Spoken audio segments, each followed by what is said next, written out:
Sometimes saying no is the best thing for your business. A bit of wisdom from today's episode with farmer Max Becker. Welcome to the Growing Microgreens podcast. I'm your host, Diego, D-I-E-G-O. This is a show all about how to grow microgreens successfully. In each episode, grower Chris Theroux will share 10 plus years of microgreen experience giving insights for people who operate or want to operate a profitable microgreens business. Today we're going back to Ojai, California to talk with farmer Max Becker about his microgreens business and the importance that business has played in his overall farming operation. In Max's words, quote, "Microgreens have been a center of the business almost from the beginning and provided the ability to start farming from a tiny downtown rented duplex and start making cash immediately. They got us into farmers markets and restaurant accounts, and we can always count on them being available even when the field crops aren't doing so well. Although we're still definitely in the experimentation stage with our farm and don't know what the farm focus will be 5 years from now, I know that microgreens will always be an essential part of what we do on the farm. They're just too profitable, dependable, and popular to leave out of the mix." End quote. The microgreens part of Max's farming operation were a part which Max initially purchased and one that he continues to improve. And that improvement continues today, because in this episode we're joined by Max's teacher and mentor, Chris Thoreau. About a third of the way into the conversation, Chris will join Max and I to give his insights into Max's operation and answer some of the questions that Max has. It's part consult and part talking shop. Enjoy it. So Max, you started out in a unique way. You bought a small microgreen business from a friend who was moving away. How did that whole opportunity and idea come about? Well, it's kind of funny because I had known this guy for a little while. He went to a school just 20 minutes down the road, and I heard that he was growing microgreens, and I had no idea what microgreens were at the time. I was thinking more like salad greens, like a mesclun mix or something. But I heard he was doing it from his college dorm patio, and I was thinking, boy, how many salad greens could you grow on a patio? And then I heard he was moving away, and people knew that I had been wanting to farm for a while, and so I think someone suggested me to him, and he got in touch with me. And I was still thinking at that point, no, I don't really want to grow microgreens. I don't want to grow on a patio. I want to grow in a field. And that was my dream. But we had just started selling produce about 6 months earlier, selling number 2 produce from another farm I was volunteering on, and that was one leg up for me into the produce world. And I thought, you know what, this will be an extra sales channel. It'll hone some of my growing skills. I'm sure it will overlap nicely with anything I want to do in the future. And so literally like a week before he left, I said, sure, I'll buy your setup, your equipment, just come show me how to do it. And that's how I got started. So when you say buy the business, was that essentially just buying the equipment, or did you buy a customer base that he have or contacts? How did that part work? Both, actually. He was very small scale. I mean, he was literally doing this on the side as he was in college. He had established a couple restaurant accounts. He wasn't selling at a farmer's market or anything. And he was only doing 10 to 15 flats a week. And what he was doing, he had one account that he was selling primarily sunflower greens to, and that one was actually down closer to Los Angeles, which is about 2 hours away from we are. He had a connection with someone going down to a farmer's market down there, and so he had something like a 4-pound sunflower standing order with a restaurant down there. We were actually insane enough to try making that 2-hour delivery at first. We were so eager to keep the account. That only lasted a couple months, and we realized doing a 2-hour delivery was just insane. He had another restaurant account that was actually here in town where we are in Ojai, and that was just a standing $40 a week order, and the guy was flexible. He would take whatever he had. He preferred daikon radish, but he would take whatever the guy had. So I got those 2 accounts, and then I spent maybe $400 or $500 on the trays that he had, the rest of his seed inventory, some hoses, a little bit of soil, and that was really it. He did one planting with me, and he was off, and I was on my own. In hindsight, that was 3 years ago.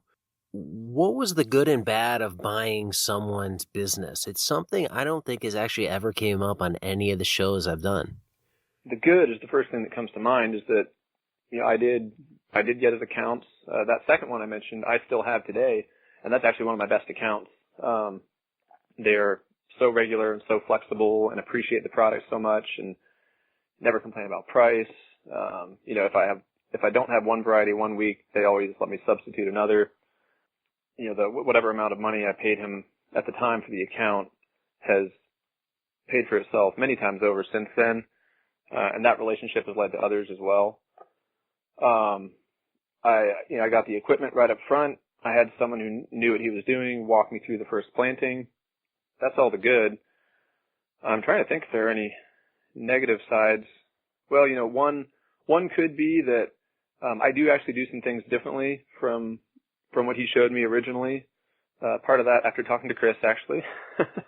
The way I germinate my trays is completely different from what he did. And I do get much better results now than I did in the beginning. So, I don't know, maybe the bad could be if the person growing doesn't have the best model and you base your model on what they're doing, then you might get suboptimal results. But, that's not that bad in the grand scheme of things. I mean, hearing that, I think one of the nervous points for a lot of people starting a business is gaining a customer base. Every farmer I've ever talked to, or everybody wants to get into farming, that is like the biggest worry. How do you build a customer base? So the fact that you could acquire some gear and get 2 accounts, regardless of how good those accounts were, how sticky they were, although one has stuck, I mean, that at least gives you some confidence going into this, starting out, knowing that you do have 2 customers versus 0, and you don't have to work on from square one. That's true. And actually, he wasn't going to charge me for these accounts. I was the one who recognized the value in them, and I actually offered to pay him something for them. And I feel really good having done that. And we had, to give you an idea of how quick the turnaround was, and this did actually make me nervous, he brought over the equipment on, I want to say a Monday, and I think these customers were expecting a crop by Friday of that week. And so he sowed some, I think it was some Chinese cabbage, some daikon radish, some sunflower, maybe a couple other things. I can't even remember what they all were. And he left saying, "Oh, I hope these are ready in time." And that didn't exactly fill me with confidence. And that first harvest, looking back now, I harvested plats that were way too young. And, I did actually get the dollar amount I needed to fill this guy's order. And the sunflower was harvested a couple days later. So, same thing. I got just enough sunflower to fill the order, but I had no time to lose because I was picking up his account right where he left off, and those people were expecting an order the next week. For the sunflower order that was 2 hours away, what was the dollar value of that standing order? It was about $90. And when I ran the math a few weeks later, it took me about $90 to get down there and back. And I still tried to hang on to that account for a couple more weeks, and I tried to talk to other farmers I knew who went down to the Santa Monica Farmers Market, trying to see if, they could deliver it somehow. And I was new. Like you said, customers are precious, especially in the beginning. I didn't want to give up 2/3 of my gross revenue right off the bat. And so I did cling to it for a couple months, before realizing that, as Joel Salatin says, sometimes saying no is the best thing for your business. Yeah, exactly. That's why I asked. I was curious how big that order was, because it's one thing that comes up with different people in different locations. For a rural farmer, driving 2 hours might be par for the course. It's just what you got to do. But for $90 and you have other choices around, I can see why it's not worth it. Exactly. And there were tons of other fish to fry way closer. Ojai is kind of a farm-to-table sort of town. At least we have that reputation. Whether all the restaurants here are doing that is another question. But there's a lot of people who are willing and interested, and I realized very quickly it was way more worth my time to try to build new accounts closer to home than keep chasing after this one, which really was just breaking even on the delivery.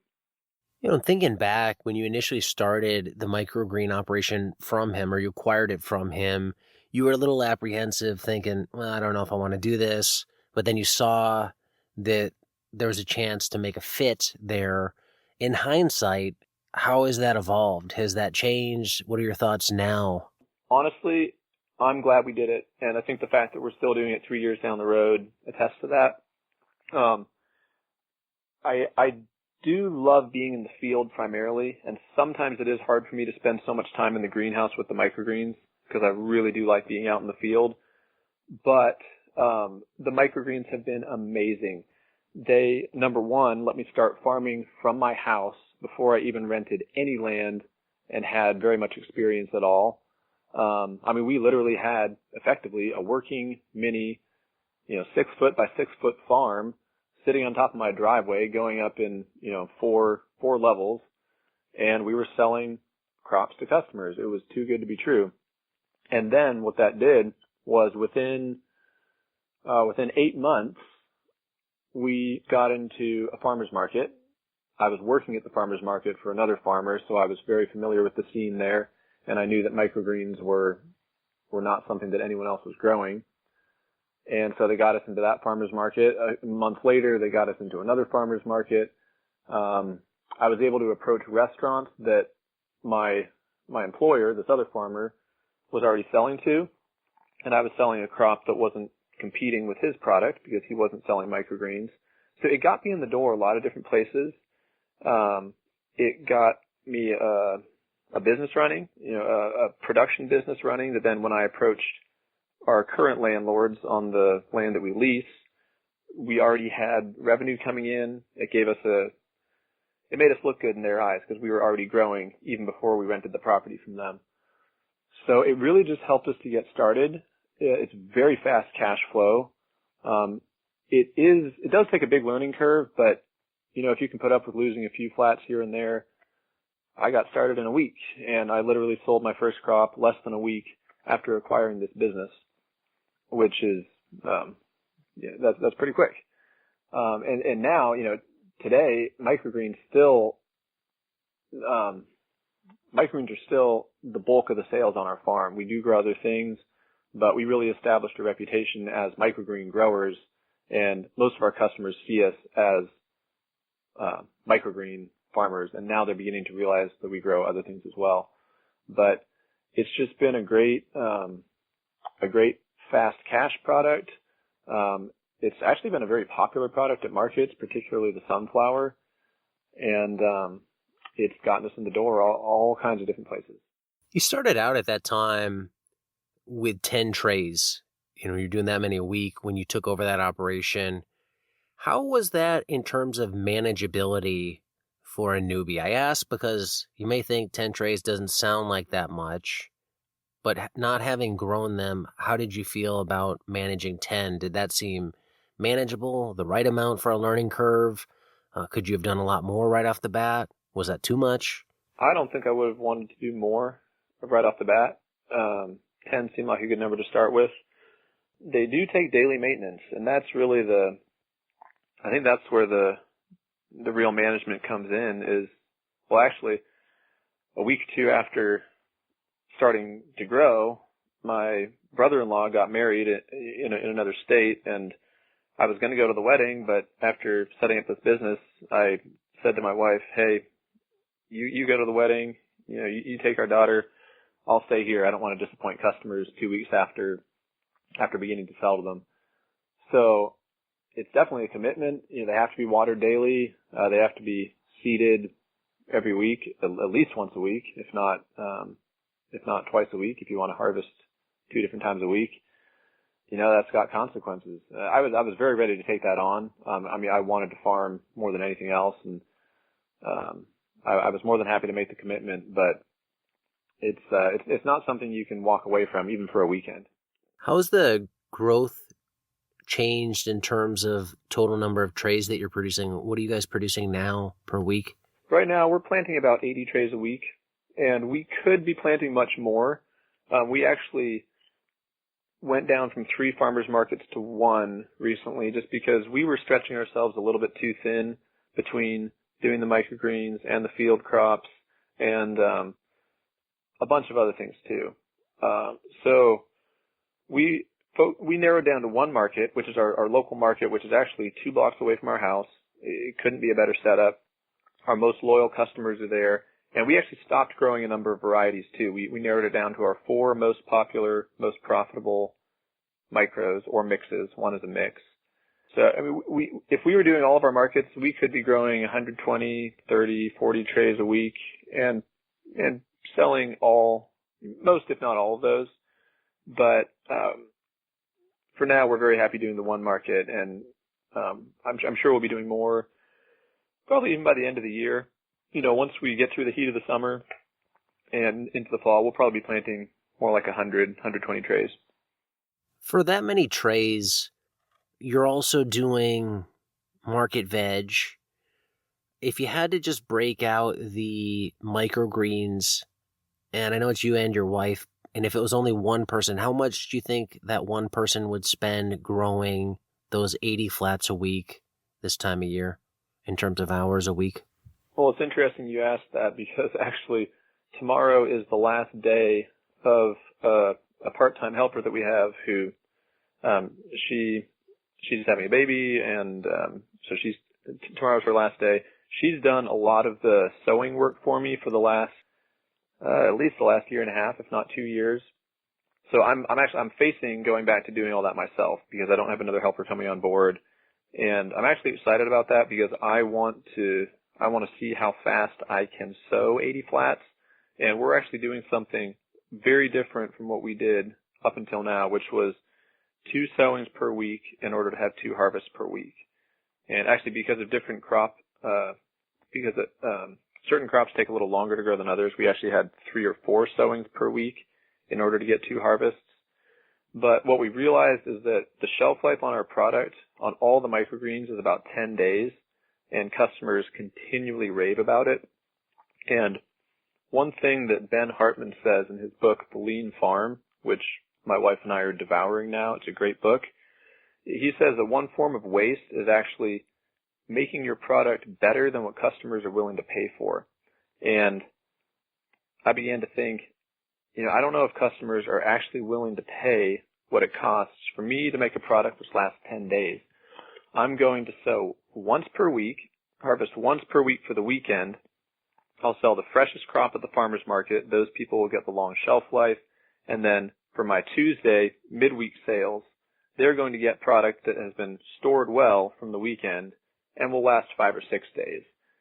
I don't think anyone is even going to know the difference, honestly. I think they're all going to be happy with that. And it's going to streamline my process. Just a rough idea. I mean, I have done time studies. I did them a bit more back when I was first sowing microgreens myself. So I know we would be faster now if we timed ourselves again. But I think Jillian, our helper, she spends about, I'd say, 2 to 3 hours by herself twice a week sowing those flats. And then I spend about half an hour a day, maybe 45 minutes sometimes, watering them and checking them. And then you've got the harvest time, which my most recent time that I recorded how long it takes to harvest from start to finish. I think it was 10 trays of sunflower at I think it took 80 minutes. So that's about 8 minutes a flat from getting out the harvest bin, filling it with water, cutting them all, spinning them, packing them in the bag.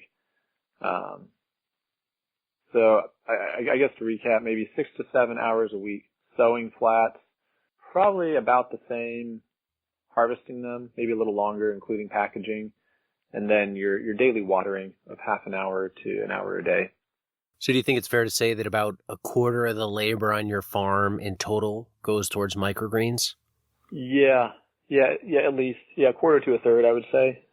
Comparing that to the revenue side, how much does the microgreen operation generate in terms of revenue for the farm?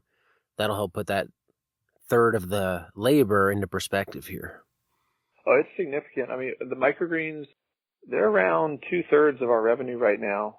They're definitely they definitely hold the farm up. I mean, you know, for that reason alone, you know, you asked if I'm still happy doing microgreens, and the answer is definitely yes. I mean, part of that is the way we branded ourselves early on was, you know, as microgreen growers. That's the reputation we have. But, you know, there's a reason it's stuck. They do pay their way. And, what it's allowed us to do actually is it's given us a little more leeway to experiment in the field with different crops. And, you know, if things don't go so well in the field, we know we can always count on that harvest of microgreens. And there are things that go wrong with the microgreens, but it's down to a much more strict cycle. They're in a much more protected environment inside the greenhouse.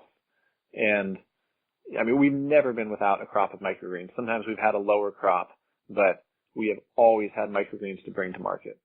Well, it just goes to show that there's an asymmetric amount of effort going in there, less labor to get a bigger share of the total revenue. So that's why, you know, you're doing it. That's why it makes sense. That's why a lot of farmers who are market growers have a side operation or an integrated operation of microgreens. Absolutely. For you guys, you know, looking at the varieties that you grow here, your 4 varieties, I'm assuming from reading what you sent me, are sunflower, pea, radish, and broccoli? Yeah, and we add some amaranth in with the broccoli. We market that as a gourmet mix. It's a really nice red and green combo. That's the smallest microgreen that we grow, and that definitely has the shortest shelf life. But it's extremely popular, both with chefs and with market customers. People really like broccoli, not only because it's small and beautiful and delicate, but particularly because of its anti-cancer properties. How big are you growing that? I've heard a lot of different growers growing these, you know, smaller microgreens to different sizes. Do you leave them dainty as more of a garnish, or you approaching it to let them grow bigger and get a true leaf or a few true leaves? I don't let them go to true leaf only because I don't want to leave them in the flat that long. I don't have something we might get into later is we grow off-grid. We don't have any electricity, and so that can be a problem with ventilation sometimes. And so I don't like growing crops longer than I have to because that's when mold begins to show up. So I cut them before true leaf. It's about a 10 or 11 day cycle in the winter and more like a 7 or 8 day cycle in the summer. I do let them grow a good couple inches though. And I plant fairly densely. So, it's not a huge leaf. Some people have described them as kind of leggy and stemmy. One distributor I tried to sell to said she didn't think that her chef customers would like it because it didn't have a big enough leaf and it had too much stem. I thought that was kind of ridiculous because I was selling to chefs left and right who told me it was better than anything they'd ever bought. But at any rate, that was her opinion. But no, I grow them to, 1 to 2 inches on the broccoli with a fairly small leaf, cut before true leaf. Of those 4 varieties that you're growing, how'd you arrive at those? I mean, sunflower, sounds like you inherited that one, but the other 3 with the amaranth in there, how did you come about selecting those varieties to grow? Well, in the beginning, I just grew a ton of different stuff, and actually I was really excited about trying, 20 or 30 different microgreens, and I had seeds for all kind of crazy things like sorrel and purslane and, really exotic things that you don't generally see in the, in a sprout pack or a microgreen pack.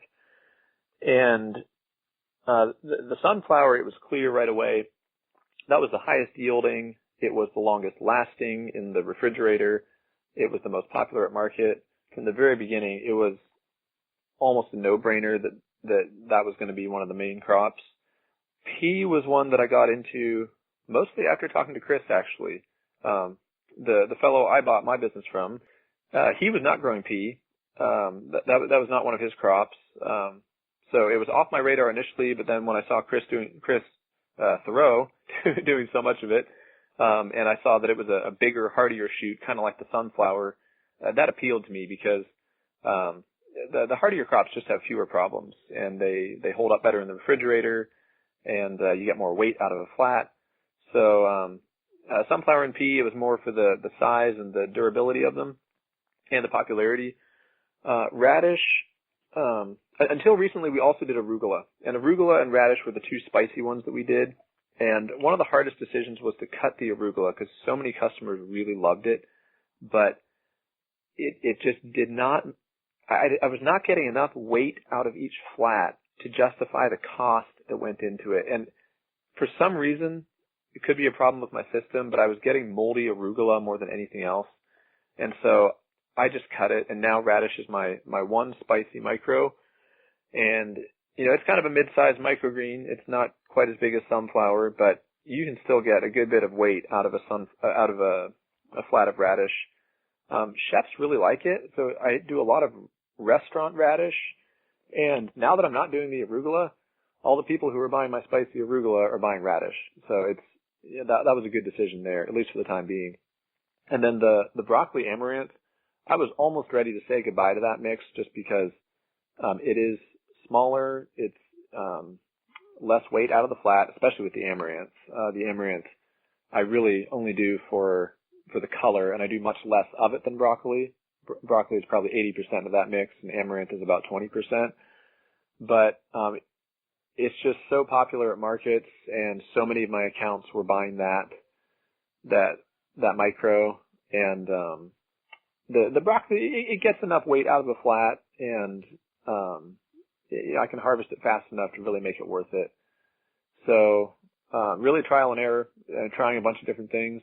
3 that we did until recently were onion, basil, and cilantro. I never had much luck with cilantro. It's in the culinary industry, it's probably the most popular microgreen, period. And I have had almost every chef that I sell to beg me to grow micro cilantro because they don't want to buy it from the distributor. We never really got it to work in our system. That's something I want to tackle later. The onion and the basil were profitable once I went from a 2-ounce clamshell down to a 1, but I kept the price the same. At that, basically by charging twice as much for those as the others, that made them profitable. But, like I said a while ago, we're simplifying now. We're coming down from doing too much to just doing what we can manage. And once we get a good system really in place with those 4, we will definitely bring back the onion and basil, and probably cilantro too. How do you evaluate if you're making enough on a tray? You talked about cutting arugula because you weren't getting enough weight out of that tray of harvested product to justify it. Are you looking at a certain metric? Do you want to be finding some sort of multiplier in terms of input in to product out? What makes a good product, or what makes a good crop to grow from that standpoint when you're evaluating it? I really aspire to be that sophisticated.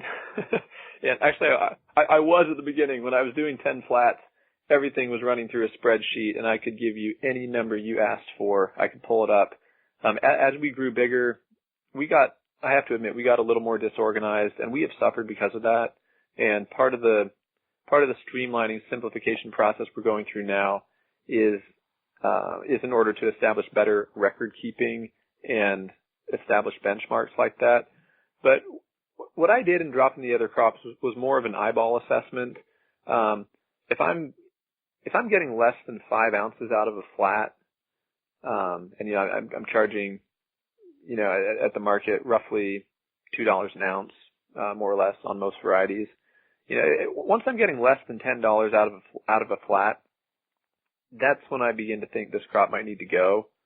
Cause you've got expenses tied up in each and every flat, and, you have to harvest so frequently, and the shelf life is it's not like cabbages, which you can keep around for months.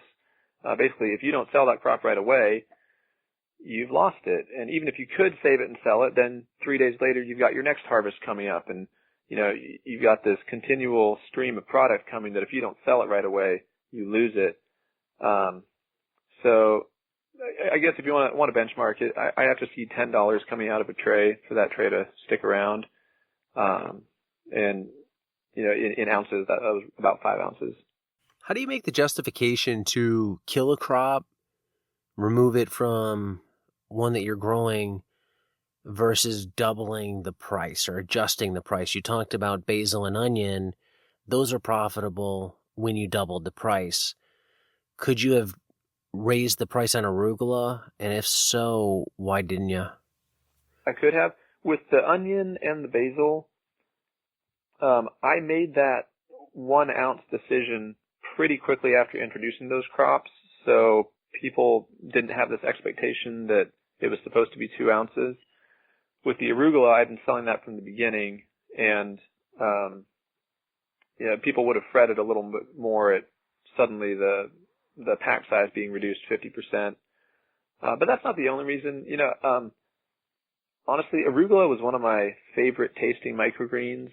Yeah, it's just, it's almost like tasting a fine wine. You have the initial taste hit your tongue, and then it gets a little spicy, and then it sort of rolls across your palate, and it's like, someone described it as a world tour in a bite. you have these flavors just, going from one into the next, and it was such an exquisite, spicy, beautiful green. But I just had so much trouble with it in the greenhouse, and after a while it just became an emotional drain, and energy is one of the biggest resources I've got, and if something's taking too much of my energy and I've got other good things going on, I'm just going to say goodbye to it. And it was, I don't regret that decision one bit. I very well could do arugula again in the future, but I think I would go for cilantro first. I would try to tackle that one before the arugula again. Makes sense to simplify down. That was one of the challenges you've had to overcome since taking the business on back in May of 2014. Thinking back, what are some of the biggest challenges that you have had to take on accepting this business when it comes to just the microgreen side of things? We only did them from our house for about 6 months. And then we moved out in November 2014, we rented a 1 acre property that we moved out to, and we were off grid there. And that's been a problem even to this day. That is still a challenge.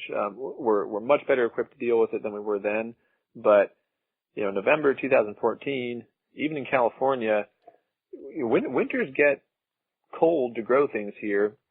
In Ojai, we're not on the coast where you basically don't have frost at all. Our frost dates are mid-November through mid-April, and we have plenty of freezing nights, which completely obliterate microgreens. It does not take long being frozen for a microgreen to go belly up and say, I'm done. So we moved to that property in November. It was cold. We had a little Harbor Freight greenhouse, I think it was 6 foot by 9 foot greenhouse, and I built some really cramped little shelves in order to fit all the different microgreens in there. And, I lost a lot of product that winter. I probably lost 50% of what I was trying to grow because it was an unheated greenhouse, warmed up during the day, but then, I would close the door in the afternoon, and I had a blanket over it, and I had sheets of insulation covering it, and I was doing everything I could to block up holes and keep as much heat in that little greenhouse as I could. And we got through that winter, and I did have to disappoint some customers that winter, especially a new chef, which was kind of disappointing. But then the next winter, we had built a bigger greenhouse, a 32 foot proper greenhouse. It was still unheated, but we got a little propane heater that my wife's uncle just let us borrow, which, when we turned that on in the greenhouse, at least it kept it from freezing. So I don't remember what it was in percentages, but we had less loss that winter. But then an equally big problem on the other end of the spectrum is summers here will get up to 110 or even above on certain days. And so, if it's 112 degrees outside the greenhouse, you can imagine how hot it is inside the greenhouse. And there was one day, this was actually, no, not this past summer, but the summer before, we did have a day that hit 112 degrees, and I spent most of that day in the greenhouse, sweating and crying over my little baby plants, misting them down with ice water, pulling shade cloth up, busting holes in the end panels to let hot air out, anything I could do to get heat out of that greenhouse. And I actually did keep the greenhouse at 112. It did not go above the temperature outdoors. And, the plants, by being misted down with ice water, that chills them immediately. And we got through that day. Since then, I bought a swamp cooler, which we run on a generator. And with heat, with hot weather, that works because the hottest hours of the day are from about, noon to 4. So we're out there, we can be running a generator, and we can shut it off in the evening. In the winter, I don't want to leave a generator running all night, and that would just be really inefficient anyways. That would burn through a lot of fuel. So what we're looking into for this coming winter is a heater that we found from a company which is completely propane powered, including the thermostat. Apparently it's powered by the pilot light. So this is still a work in progress, regulating temperature in the greenhouse. We've used shade cloths to control the heat in the summer. That little heater from my wife's uncle is really what got us through. This past winter, what we did is we set up a little 4.5 by 4.5 foot hobby greenhouse inside our bigger greenhouse. We put the heater inside that, and we germinated the flats in there. So we got good germination, and then once things are germinated, they can take much colder temperatures than the first 2 or 3 days.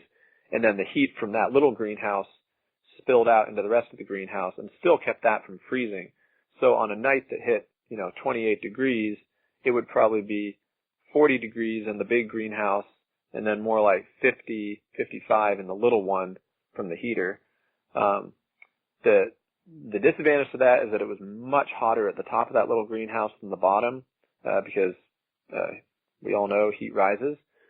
I experimented with different things, like I had a battery-powered fan with rechargeable batteries, but I needed to change the batteries and charge them every 2 days, and the fan wasn't very powerful either.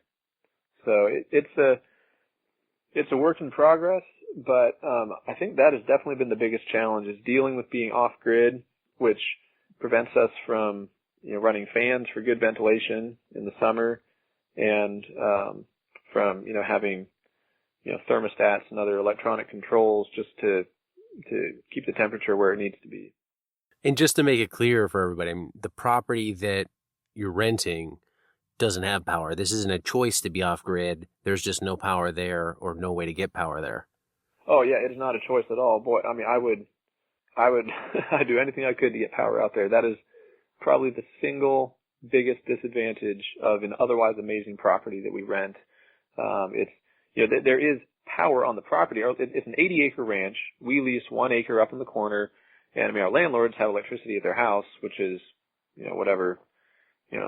500 feet away, but not in the corner that we're at. It's off-grid.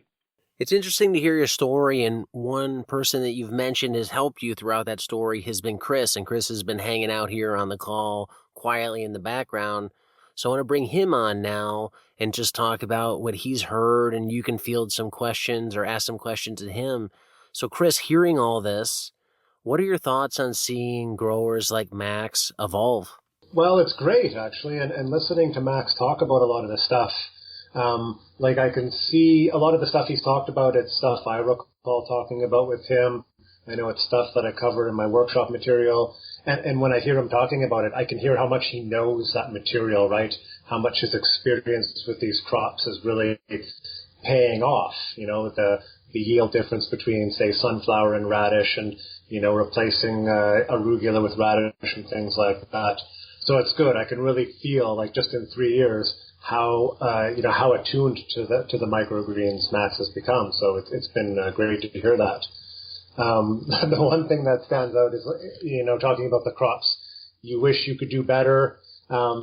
We're trying cilantro right now for the 3rd time. Just can never quite get it either.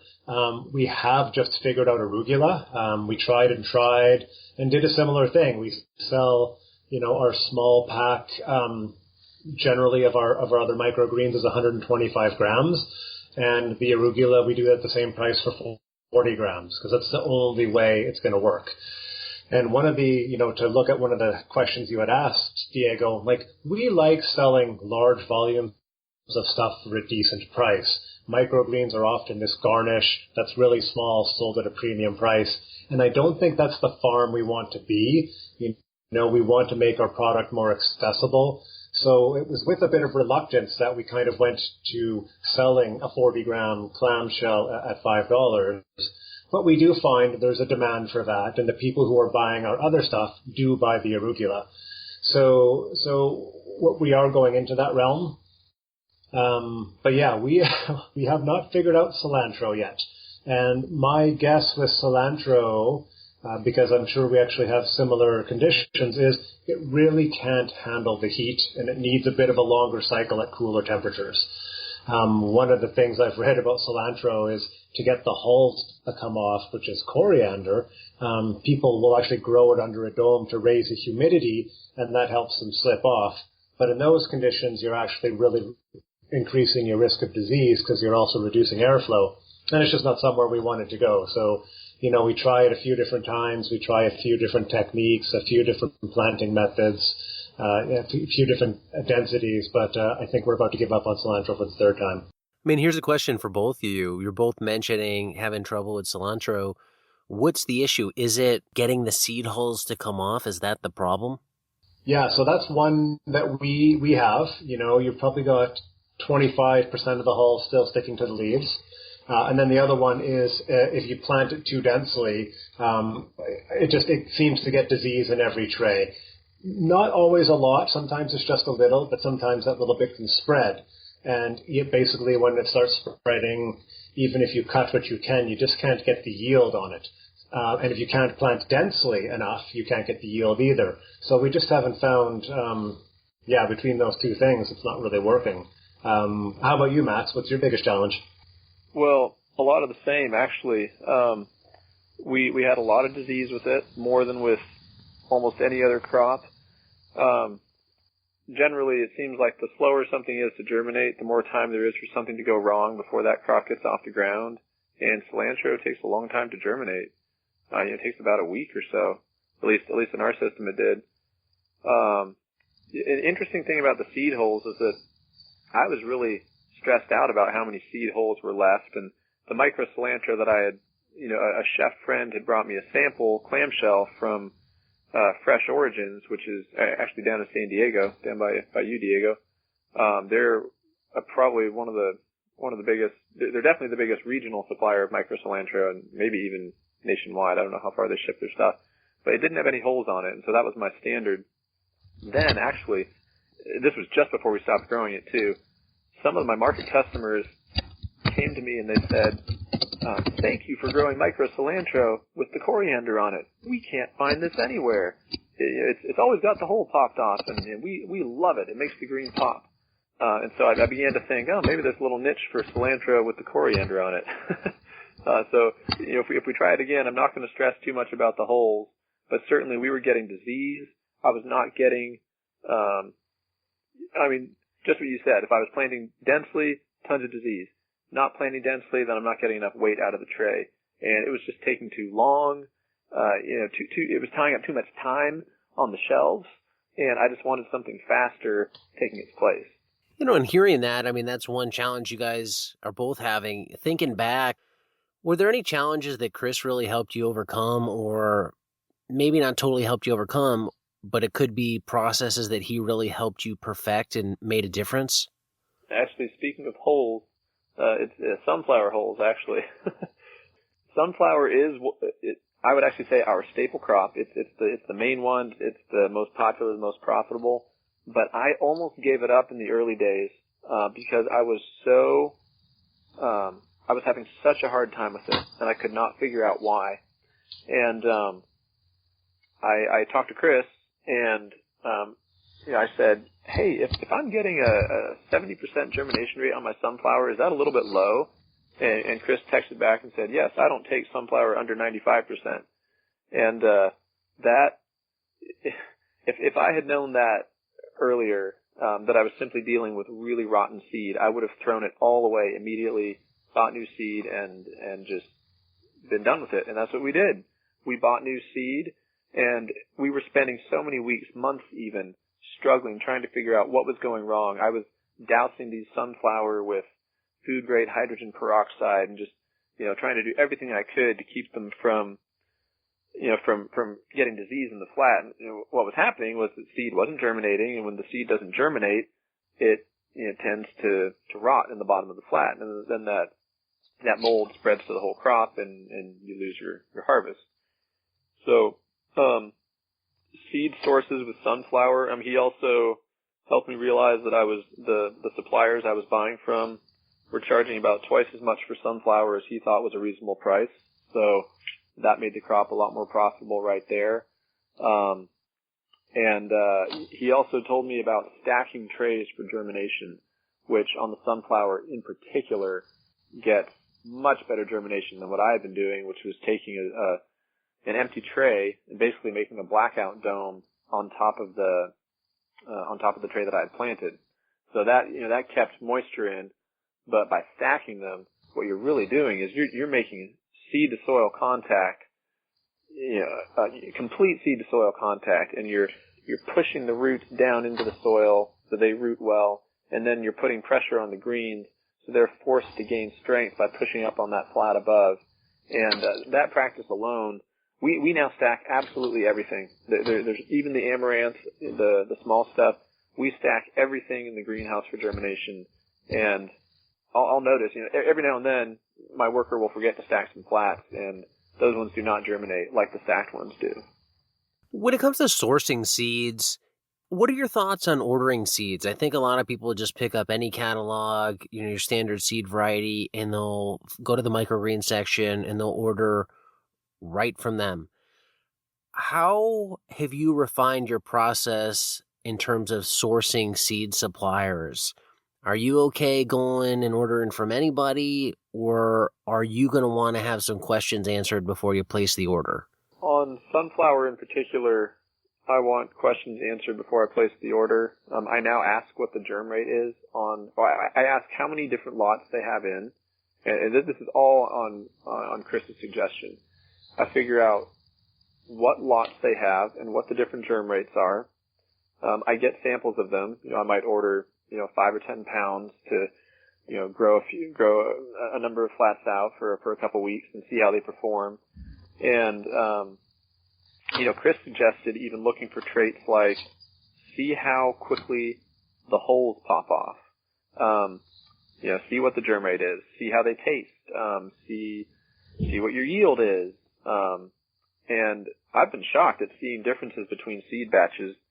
We actually just finished one up, which I thought was okay initially, but it really, the holes clung to the microgreens a little bit more than I would like, and I was spending way too much time picking seed holes out of the final product.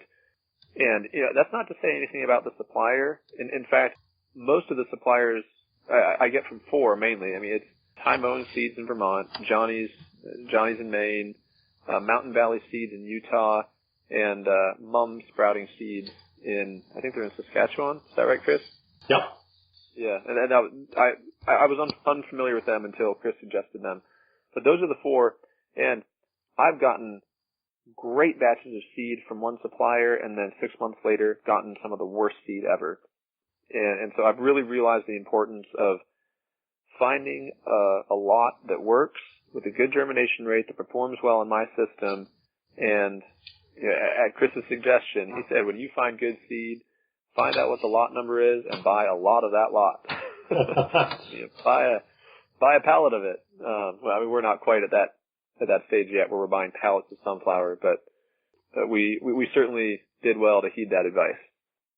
In terms of buying quantity, Chris, how would you advise somebody on this? If paying for the seed isn't an issue, how long would you advise somebody to have to store seed that they'll use into the future, assuming they can store it in good, dry conditions, keep it away from pests, that type of thing? Yeah, so that's going to depend on your type of seed. Something like onion, you had mentioned earlier, Max, you were doing onion. Like onion seed is not a storing seed. Like it's probably seed you might even want to regenerate every 6 months if you're going through it quick enough. It's funny to be having this conversation now because we're just coming to the end of a lot. which we have probably been working on for 2.5 years. So we bought 750 kilograms in the beginning, so like the biggest pallets we could get. And then I called and said, listen, we want more of this specific lot. But number one, we don't have enough space for it. And number two, we can't afford to buy it right now. So will you hold on to it for us? And they did. And this was through Mom's Seeds in Saskatchewan, who we've been buying from for years. So they were happy to do that. This was a seed that was very uniform in size, very good growth, shedded hulls very well, great germination. And for us, it was actually a Canadian seed. It was grown in Manitoba. So it had everything that we wanted. One of the down points of it was there was a little bit more debris in there than we would like, which really increases the risk of disease on the soil surface, like Max was talking about. But we didn't experience that. So it was something to be mindful of, but it was never a problem. So yeah, we bought 2.5 years worth of the seed and just been going through it. So we're coming to the end of that lot now. We've got about 80 kilograms left. We're testing, just as Max talked about, we're testing 2 new lots right now that Mums has in. One's from Italy, one's from the United States.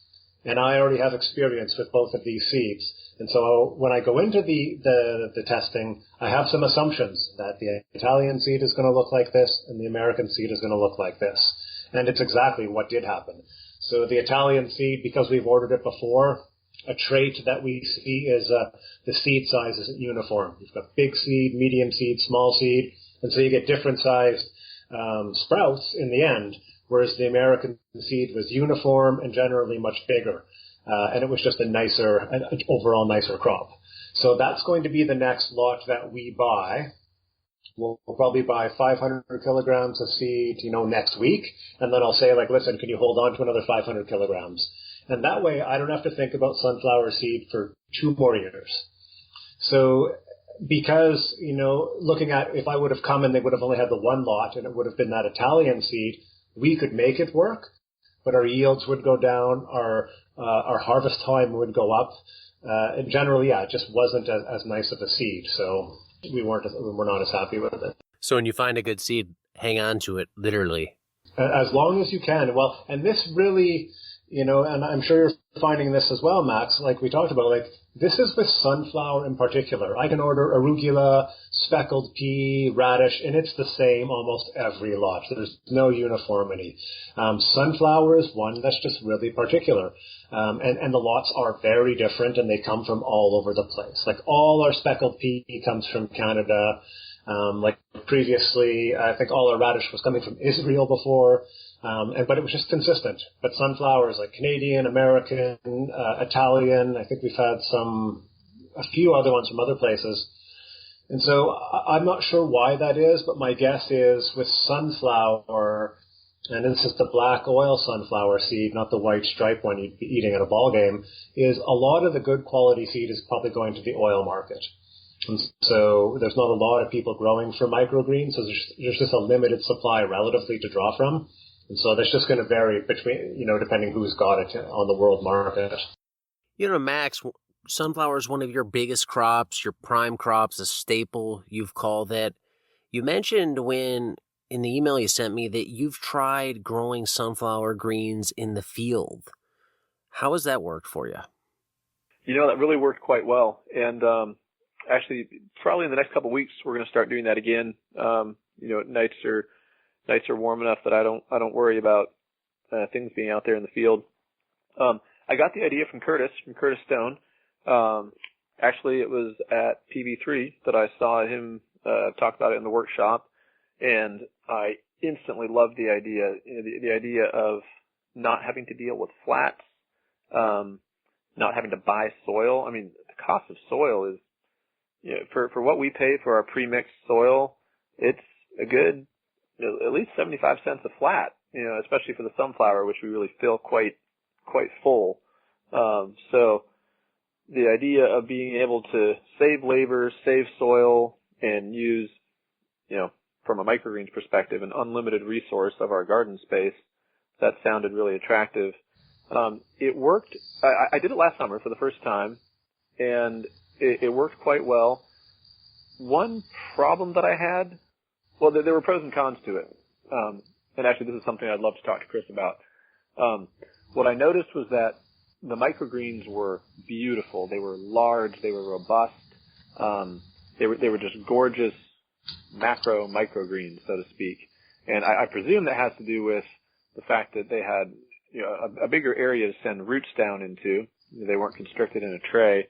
And in this case, last summer, they actually had more light because in my greenhouse, in order to keep it cool enough, I have an 80% shade cloth over the top of it.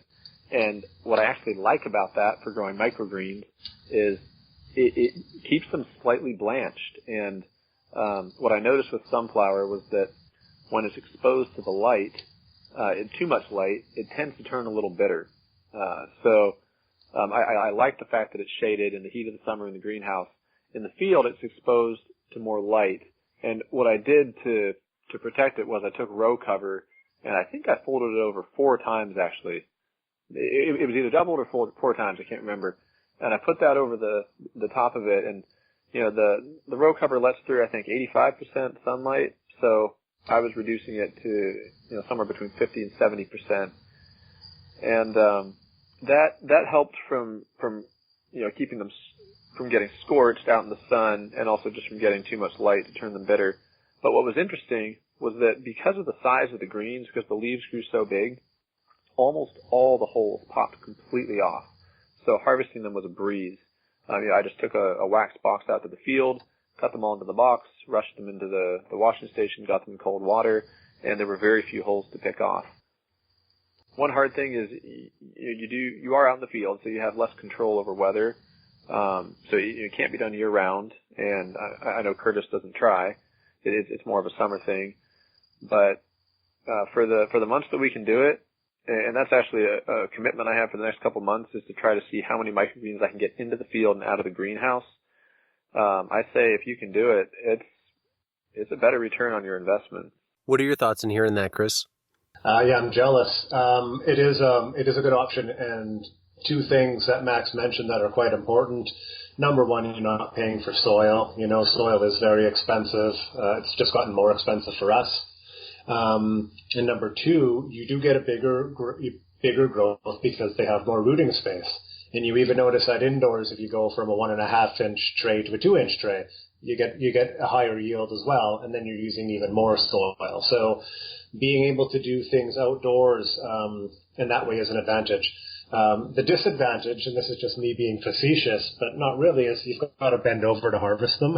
And I really like doing everything at table height in my old age. But it's a better use of resources. And the nice thing about it as well, and I'm not sure how you're dealing with your residue afterwards, but you know, if you think about your organic matter mass, you're probably putting more organic matter into the soil than you're taking away by growing microgreens. Because once you've got the tops and turn those roots back under, that's a decent amount of organic matter going into your soil after only, you know, 10 to 14 days. So it's like the residue is actually a benefit to your soil. It is, and you know, something cool that we did last summer, actually inadvertently at first, but then we started doing it on purpose, was, you know, when you cut them for microgreens, inevitably you leave a couple hundred viable plants still growing in the soil. And we started realizing that these areas where we were growing in that had been abandoned were growing sunflowers. And we picked them and we sold them at market as micro sunflower bouquets. And every one of them sold. People loved them and laughed about them. And, you know, it was a very cute little bouquet of sunflowers. You know, they were small because they were still growing quite densely. They didn't have quite the room to develop like traditional planting would give you. And it was a very beautiful little after crop income from the same bed without any extra work. And do you guys do pea outdoor as well? I tried pea once. It completely failed, and I have not tried again, but it's on the agenda for this summer. Yeah, because pea, so what I'm thinking about with pea is, you know, you leave the pea and you do the first cut. And if it was to come back, and I can't remember if pea does because we can never do a crop a second time, you might get some nitrogen fixation out of that, which you don't get out of the sunflower. That's a good point. That would be very interesting to look into. That's a fascinating idea. You know, Max mentioned trying to take as many of the microgreens as he could from the greenhouse to the field. If you think about all the crops, Chris, you've grown in protected culture in your setup, are there any crops you see maybe really struggling in field when you're growing them as a microgreen? Well, any of what we would call the dainty crops, right? So if you tried to grow arugula outside as a microgreen, it would probably be very difficult. And you wouldn't. You'd grow arugula as arugula outdoors. You do the same thing with broccoli. You do the same thing with onion. You'd grow onions and broccoli. So my sense of it would be is you need to grow the hardier stuff. So the sunflower, the pea, radish, you could probably get away with it, sort of in that middle ground, like Max was talking about. But I have a hard time imagining, at that kind of density, having success with things like arugula, cilantro, basil. You would have to prepare your soil so well. Everything would have to be just perfect all the time. And then it would take like one big rain, right? And the damage to the crop would be irreparable, whereas pea and sunflower could probably handle that. So I'm not sure what kind of rains you get there in the summer, but if all it takes is one, hard rain or one really windy day, and your crop could be basically fairly damaged. Yeah, so I think the hardy stuff would be okay, but the finer stuff might be a little bit more of a challenge. I think we will try radish this summer. I know Curtis Stone does sunflower, pea, and radish on his farm, or at least he has in the past. He mentioned it at the workshop. But yeah, I have no desire to grow anything smaller than radish in the field. I don't think it would work. And be very difficult to harvest as well. Exactly. Yeah. Thinking of one other thing Max mentioned related to the Ben Hartman book of there's a form of waste in giving your clients something that they're not paying for, and harvesting crops once a week to sell the next day or two, and then holding those crops in good condition and selling them 5 days later. What are your thoughts on that approach? I did give that some thought when Max was talking about that. So going back to things we've discussed before, you need to do what's going to work for your model. And a part of our model is actually not holding on to the crop. We have a very, very small amount of space where we are. We're an urban farm, and we've got like all our harvest area, our storage, it takes place in a 20-foot by 8-foot shipping container. So for cold storage, we have 2 fridges, like just 2 standard house-size fridges. So on a Friday, for example, we can harvest, our stuff for our restaurants, our stuff for our grocers, our stuff for our farmers market, and our farmers market stuff fills the fridge. So we're actually out of storage space. And one of the reasons we do our delivery right away is because we have to. Now, we could buy more fridges, but then we'd be buying more, building more space. And it's not really the model I don't think it's the model that's going to work for us. The infrastructure on this leased land would just be, it's a risky investment. And I think the microgreens do keep really well. 10 days, as Max said, 14 days. Like I've had pea in my fridge for 3 weeks that still looks sometimes like I've just harvested it. It's quite amazing. But we do really push with our restaurants, like we deliver twice a week. You will always have the freshest product. You won't have waste. And if we did it once a week, it would probably be the same case. But, we're kind of pushing that. The other thing is when we developed the model was also to do 2 farmers markets a week. So we were doing a midweek market and then the Friday market. And there's no way we could harvest for all our customers plus 2 farmers markets in one harvest. We didn't have the space for it. We couldn't grow that much crop at a time. So we actually needed two harvests to grow the amount of crop we needed at the time. So it is a pretty good idea, especially if you're doing a really good harvest. You're handling things really well and your storage conditions are really good, because it will save you the labor. That's interesting to hear you talk about your model, because that's exactly what we've done really up until now. And I didn't even think about going to once a week until literally just a couple weeks ago. A couple things that made me think about it was we were forced to drop from 2 days delivering to this particular restaurant in Santa Barbara, which is about 45 minutes away. I used to go to a weekend farmers market there and a Tuesday one, and so it worked perfectly to deliver twice. Then we started going once a week, and they still wanted product. So I was like, well, all right, I'll get you product once a week. And I even asked them, I said, any trouble keeping this product all week long? And they said no. And so that was a little wake-up call for me, thinking, maybe I don't need to be harvesting twice a week. We don't have the space issue. This past summer, last summer, we bought a 5 by 8 foot trailer, and we insulated it and put the whole CoolBot air conditioner set up on that. And so we now have essentially a walk-in cooler on wheels, which mostly sits at our house and is plugged into our home. But, we can take that anywhere. And that's, if we lose our lease on either our home or a farm, that goes with us. But that was an investment. We do a lot of other produce, so we needed that space for produce too. But, if we had a fridge set up, which we did until a year ago, I would not think of holding on to product. One other thing we noticed with the sunflower especially is that when we didn't sell all of one harvest when we harvested it, I used to throw the crop away. I used to feed it to chickens, actually. I thought, I only want to sell fresh stuff. We'll eat what we can, give away some, and feed the rest to chickens. Then I started looking at it 5-6 days later and realized, this is a pretty good product. Maybe I'll sell this at a discount. And so I sold it at a discount.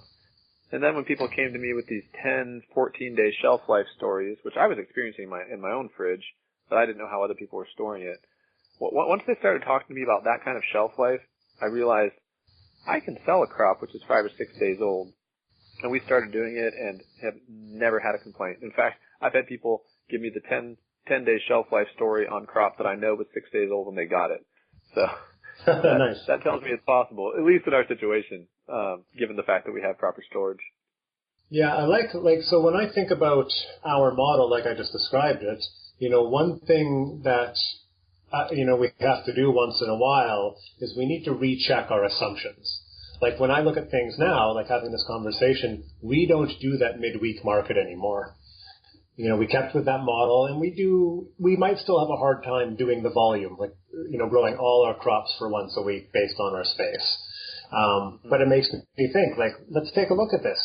Could we bring in a trailer, convert it into a cooler so we can move it quite easily, move our harvest to once a week and shift, how the business works.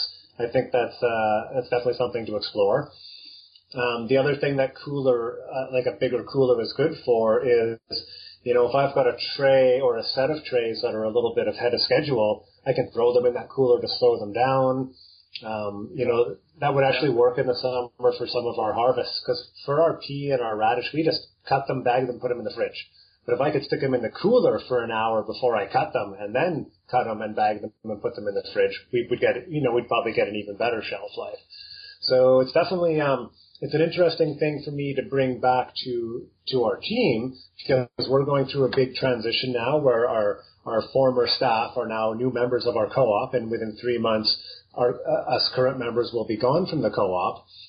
And I think it's really important for them to sort of mark the co-op as their own by making some changes. And this might be some sort of change that they could implement.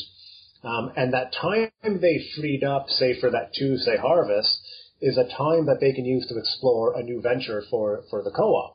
And two of the conversations we're having are about, doing insect production and doing like a bike-powered, like coffee shop or something.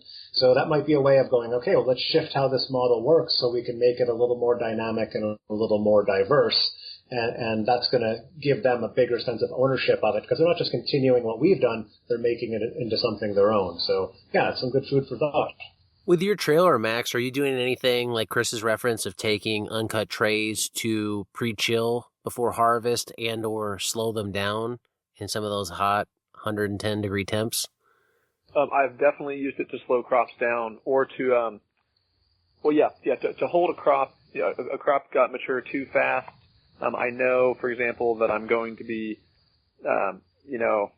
maybe we forgot to plant on a crazy Tuesday one week, and so now 8 days later we're suddenly faced with not having a sunflower crop. I'll take half of the sunflower flats, throw them in the cooler, basically stop their growth. I mean, it literally basically preserves the plants as is. You don't even have to water them when they're in there. You bring them out, they might be a little wilty, but you water them and they pep right back up. So definitely that cooler, that cooler is, it's too good to be true. I mean, that thing has been such a great investment. It cost us about $4,000, including the trailer. It did take a good while to design the insulation and the mounting of the AC unit, and there are people who have write-ups of what they've done, but there aren't any plans, so to speak. They give you a step-by-step, and every trailer is different. But boy, that thing, for the microgreens, for the produce, for everything, has been one of the best investments we made. And hearing all this talk on shelf life, I'll field this question to both you guys. Do you guys have any experience with the shelf life of the product that you raise versus the shelf life of product coming from distributors? Why I ask is, one thing people face a hard time with is selling products. So if you go into a chef, do they care about shelf life? And if they do, is that an important point to emphasize when you're going in there to pitch them on your product of, our product will last longer than the distributors, or is that not really even true? Yeah, shelf life is everything for chefs. I've had multiple chefs tell me that, they'll say, when I get things from a distributor, I expect a 2 to 3 day shelf life. Your stuff lasts me all week. And that's why I'm buying from you. I mean, literally, chefs have told me that. So that is certainly something we stress when going in to make that initial sale. Yeah, same thing for us. Chefs, I've heard chefs say, like, we get product and it's already going off by the time we get it. So if you think about a bigger distributor, they're going to source stuff from all over the place. So for example, we're in Vancouver. We're on the mainland. One of the big sprout producers in our region is on Vancouver Island, and their stuff is well represented here on the mainland. But it could be going through 2 to 3 different distributors before it gets to its end source, which means it's being handled a lot, which means if there's any break in the cold chain, which means keeping it cold from, in all parts of movement, which most people should be able to do.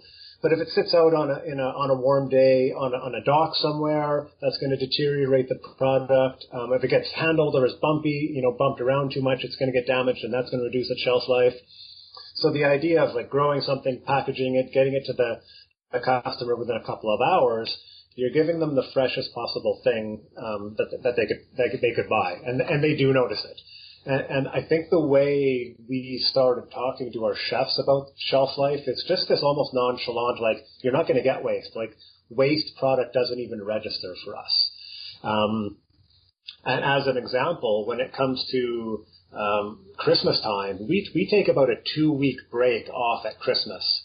And a lot of our restaurants will order enough product to get them through that whole period until we start producing again. It'll last them for that whole period.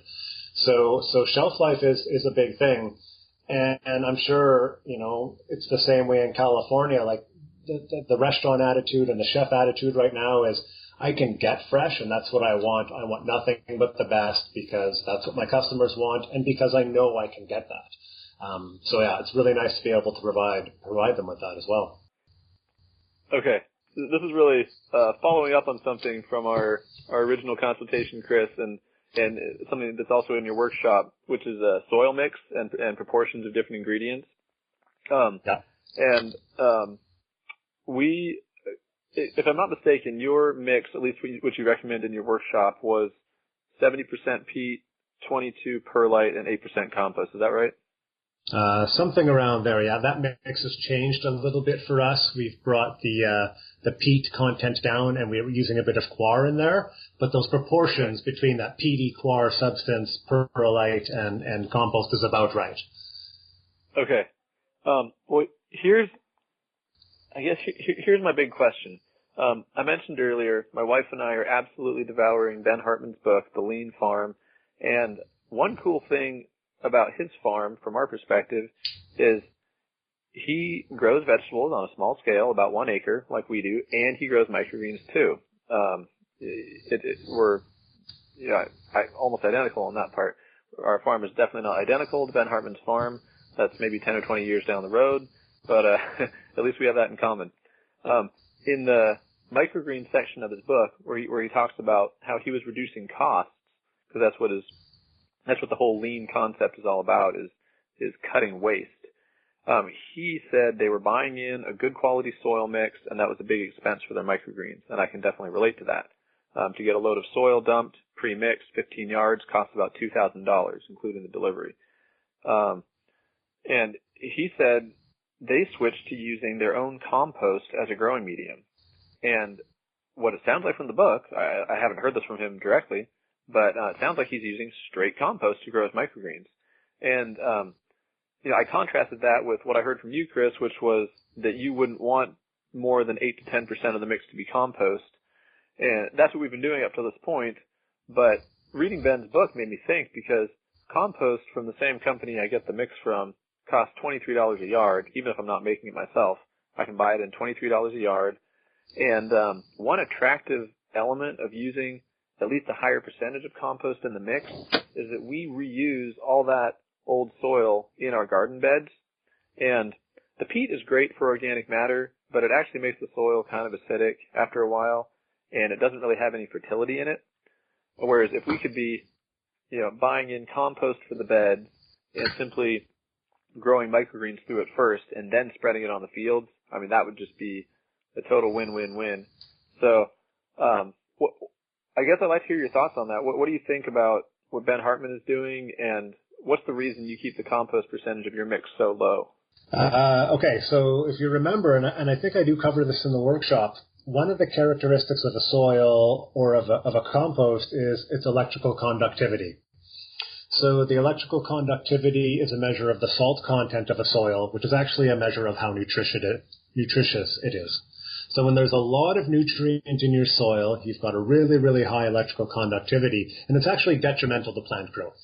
So if you've got a really, really nutritious compost and it's high in salt, what that's going to do is when the crop starts growing, it's going to draw water out of the crop because of the osmotic pressure. The salt makes the water want to move out of the plant and into the salty area to find an osmotic balance. And so the reason we're using only 8% compost is because the compost mix that is available actually has a very, very high electrical conductivity, like in the 8 to 10 decisiemens per milligram of soil. I can't remember the exact measurement. Not all compost is created equal. So if you're making compost on the farm with your crop waste, maybe a bit of local manure, things like that, and breaking it down, you're probably going to have something with a much, much lower electrical conductivity where you could probably grow stuff in straight compost. My first year I did microgreens when I was farming, my mix was actually a type of compost called sea soil, which was like forestry waste with fish waste, and about 25% perlite. Because I knew that compost on its own, compost doesn't always drain well. And so depending on the nature of the compost, if it doesn't drain well, then what you really risk is oversaturating the soil at times, robbing the root zone of oxygen, and then risking disease. And so once we did the perlite in the mix, it solved that. But that was because of the particular compost that we used. It needed that. So if you're producing something on site that you can grow in fairly well, then that's not a bad option. The other thing to consider here, and this is going to depend on the size of your operation and your local health authority, is how are you controlling disease in that soil? So we get an inspection annually from the Canadian Food Inspection Agency. It would be like somebody from the USDA or the FDA coming to do an inspection there. And they ask these questions, like, how do you know that your soil, by the time you use it for planting, isn't already contaminated, right? And we used to, we may have talked about this before, we used to compost our soil. Actually, we had a big pile of soil. We thought, well, let's compost this down so we can use it again. It's going to save us a ton of money. We brought in a load of manure. We rented a bobcat for the day. We made this huge compost pile. It heated up really well. It broke down really well. But I took samples throughout the pile and I sent it to the lab. The lab tests came back positive for Listeria monocytogenes, which is a serious human pathogen. So right away, we've done all this work on building this compost pile. We send it to the lab for testing. It comes back for a human pathogen. We can't use it. There's just no way we can use it. We did test it a second time in the exact same spots, plus some additional spots, And the second test came back negative.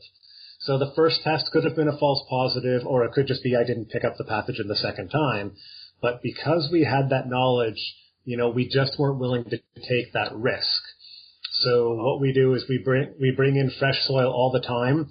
We've asked in the past for our soil supplier to test the compost before it goes in. And then peat and perlite are generally fairly inert and don't house bacterial growth too well. And now what we do to make the likelihood of contamination on site even smaller is we bring it in big canvas bags. So we get it in 4 cubic yard bags, which keeps it contained so rodents and birds can't get into it. Whereas before, when we had a big pile, after it had been sitting there for several weeks, rodents would start burrowing into it. And so rodents are a disease vector, and that just increases the risk. So going back to the conversation about sanitation and hygiene, here, and I'm pretty sure it's the same in a lot of places in the U.S., microgreens are treated as sprouts, and sprouts are considered high-risk products because of this risk of pathogens, which usually, the most likely source of a pathogen, they say, is the seed itself, which is why we try to take good care of the seed, but the soil is another source. So I would go back to that. And in the beginning, I didn't think about that too much because we were fairly small scale, just selling at a farmer's market. But now we're getting inspected annually. We sell to restaurants, grocers, just about everybody. We're at a scale now where our liability is quite high. So we need to make sure we're doing everything kind of by the book. And that means incurring extra expenses in order to run the business. And it's a thing I struggled with a lot in the beginning because all those expenses are profits you're not making, right? And I think why a lot of people are attracted to microgreens is because they're at a small enough scale where they're not incurring these expenses of product testing, of bringing in new soil, of sanitizing the seed. But the reality for us is we're on the radar, we're at a farmer's market, people are asking these questions all the time. We have to do that. And in this time and era of liability, if somebody got sick and we weren't doing some of these steps, we would be done and we would be liable, and that's just not a risk we can take, really. So that's the long answer to that. Not to say that's not a good idea, but these are things to consider depending on the size of your operation. I think how you treat your operation really is relevant to scale. If you could do jams, and you can take jams to the farmer's market that you've made in your kitchen, and you've just got to do certain things, and that's fine. But if you want to start exporting, from state to state or province to province, then you need to be more strict. And then if you want to go internationally, you need to be even more strict. So how you treat these things is going to depend on your scale, but you still need to be aware of all these risks and find ways to mitigate them through your procedures and through different operational processes. Yeah, that all makes a lot of sense. So in our situation, given that we can buy in compost, certified organic compost, it's made from green waste, so it's old crop residue, and it's really a form of recycling. It's done at a certified facility and delivered to me. Would you think I was crazy to put as much as, I don't know, I'll probably just get a yard and, experiment with it and see how it does, because I can actually get a custom mix as little as 1 yard at a time, in order to try different things out from this particular company. And, I was thinking of doing something along the lines of 50% compost, 20% perlite, 30% peat. I don't want to go the 100% compost route. I might do a couple experimental trays just to see what happens, but, given the fact that it's coming from a certified facility, it's an organic product, would you think it crazy to up that from 10% to 50? No, not at all. So what I would suggest here is you're going to do trials, just like you're trialing a new seed. You're going to trial some new soil mixes. So we did that a couple of years ago. We tried, let's just try, I think we got about 8 different mixes from the company. Just send us a bag of peat, send us a bag of coir, send us one that's 50% peat, 50% coir, 50% or 50% coir, 50% perlite, 50% peat, 50% perlite. Like, we did all these different combinations. And interestingly, none of them performed as well as our current mix. And we put a lot of effort in. Yeah. So in the beginning, like, I had a long conversation with the company. They had some mixes already. We tweaked those a little bit for our microgreens. My background is in soil science, so between just having some theory and the company's experience, we came up with a good mix. So in your case, and we can't, like, we have no land to put our spent trays into, which really, to be honest, is a real downer. Now, people come and take all our soil that goes to local farms, local gardens, a couple hundred yards a year, leave our site and end up somewhere else. But if I had a farm, I would be taking all that material and putting it back into the ground. And I would prefer to have a much higher compost organic matter content than peat organic matter content for the reasons you mentioned. So if I was to look at, you're looking at two things here. What's the mix that's going to give me the best microgreens growth? Which really needs to include drainage, because that's the thing it's one of the most important features of your soil, but still has to be able to hold the water to a certain degree. But then when I'm finished with it after 8 days, which isn't a very long time to use the soil, there's a lot of value of it when it goes into my farmland.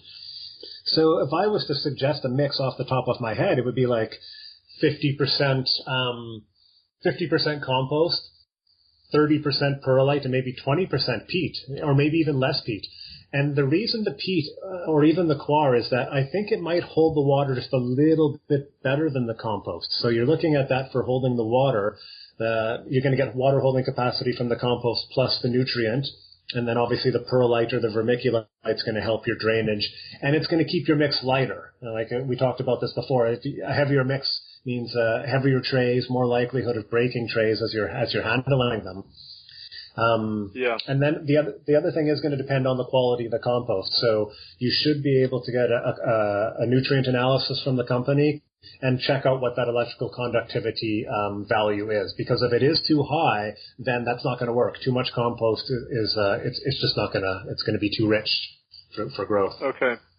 No, you mentioned 30% perlite. Is the reason you would put that up from 20% to 30% because the compost requires more of that to drain better versus when you have a higher peat mix? It really depends on the compost. So play with a few things, like, bring in a yard and maybe do custom mixes on your own, like bring in the compost, bring in some peat, bring in some perlite and mix it yourself. So as an example, like if you've got one with a lot of like wood waste and things like that, those are generally more fibrous. But say something like a compost made from mushroom manure, I find it holds water too well and it gets anaerobic really, really easily. So it's really going to depend on the type of compost, how much, dense material is in there, how much woody material is in there. So you'll want to try a few different mixes just depending on what the compost's water holding capacity is like. Okay. Well, that is definitely something we're going to be experimenting with this summer. And, like you said, being able to use that soil in the ground again, that's almost a reason to grow microgreens right there. I mean, it's funny. Joel Salatin says that with his Eggmobile, it would still be useful if he stocked it with roosters because they sanitize the pastures, and he considers the eggs a byproduct. I'm buying in organic matter for my fields anyways. I mean, when you look at the beds that have been amended with organic matter and the ones that haven't, one forms a rocky crust, the other one is soft and loamy and beautiful to grow vegetables in. So it's almost like it would be worthwhile buying the soil anyways, and the microgreens are a byproduct of the organic matter importation process. For sure. And hearing this, it's really interesting listening. When you look at soil itself, how critical is it in the process if somebody's trying to balance cost versus return? There's a lot of custom soils you can get mixed out there, and they can go up in price to the extremes. I think, Max, you mentioned your tray is something like 75 cents a tray in terms of soil. How do you balance getting the best soil with cost? If you had to get put that money somewhere else, do you put it somewhere else or do you keep it in getting the best soil mix that you can? Well, I'm not a soil scientist at all, like Chris is, and I'm not. I don't analyze the quality of the ingredients other than just eyeballing how they perform in my system. I was getting compost from a different company, and it had way too many wood shavings in it, and I knew it was coming from horse manure bedding, which was being composted with the manure, but there was just so much wood shaving left in it that I thought it was too fibrous and too woody and might actually be pulling. And because the shavings were so small, I thought when I put it into my beds afterwards that it would be pulling nitrogen out of the soil to decompose all those little tiny wood shavings. I guess I just look at how it performs in my system. The reason I'm particularly interested in bringing the compost percentage of the mix up is not only that it will bring the cost of the mix down, it would bring it down significantly. Compost I can buy in for $23 a yard versus peat and perlite, which both run in the $80 or $90 a yard range. So I could probably cut my soil mix cost in half, if not lower. But we're also buying in compost, straight compost from the same company to spread on our beds, because what we get in leftover microgreen soil is not enough to provide the organic matter levels that we want to see in our vegetable beds. So I thought to myself, I'm buying in compost, and I am doing it for organic matter, but I'm also doing it for fertility. What if, and I do worry a little bit about making the beds too acidic by adding tons of peat, because I know peat does have, correct me if I'm wrong, Chris, but I think peat is a little bit acidic and will make your soil acidic over time. So it was two reasons. It was cutting costs in the soil and then having a more valuable leftover product.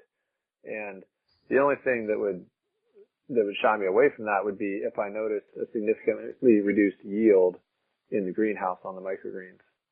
That wouldn't counterbalance that savings I get by adding more compost.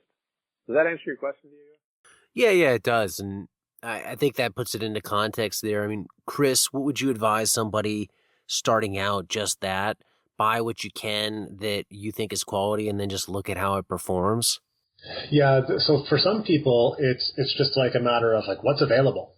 I have a lot of soil options to choose from here in Vancouver, but I did a consult with a guy in Australia. Actually, I got a email from somebody in New Caledonia, and I had to look it up on the map. I'm like, where is this? And it's like, you've just got to find the closest source of soil, which might be 2 or 3 hours away, and what they've got is what they've got, and you need to make the best of it you can.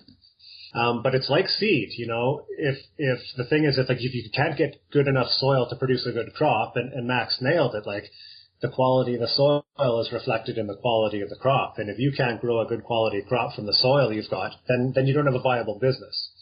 It's just like if I didn't have a good seed source and all the seed I had always came out and I was getting 70% germ and a lot of disease, it's like, okay, this business, it's a good model, but it's not viable where I am because maybe nobody will ship the seed to me, or the shipping's too expensive and the soil's too expensive.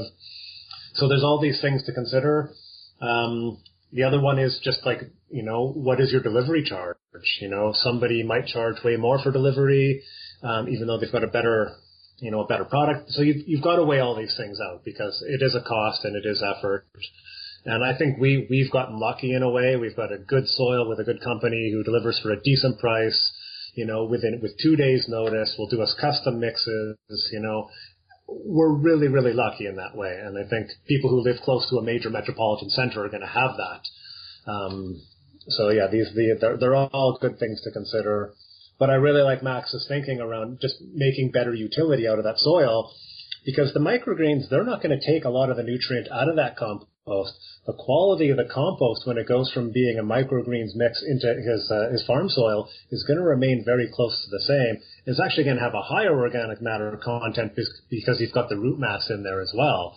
So it's a really good way to make best use of the soil. You're running it through your microgreen system first, then it's going into your beds. Makes sense. You want to throw any more at him, Max?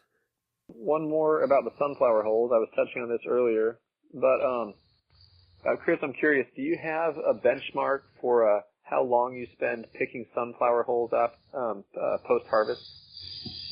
So there, I'm just recalling back over the past years, there's 2 harvests where there were so many hulls on the sunflowers because of whatever reason, cool weather, bad growth, where we called all our customers and said, no, we're not going to harvest these. The effort would be just not worth it. Haven't had that problem for many, many years. As you know, as you kind of stated, as the crop gets more mature, it's going to shed more of its hulls. You obviously don't want it too mature because as it produces more chlorophyll, it gets more bitter, it gets more fibrous, it gets a little hairy, it produces a true leaf. So you want to find that sort of sweet spot. One of the things we've started doing, which has helped, is, and I don't know if I think I covered this in the video, like usually just before we cut, we would brush our hand over the top of the sunflower, and it would knock a lot of the hulls off.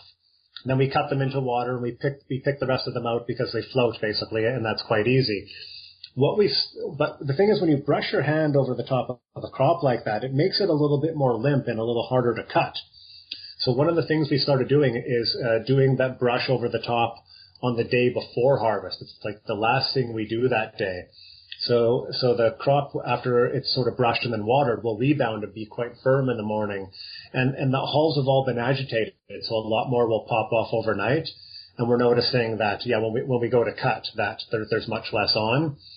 We're neurotic about hulls. For a while, I've tried to not be neurotic. Like, we just don't tolerate any hulls in our sunflower at all.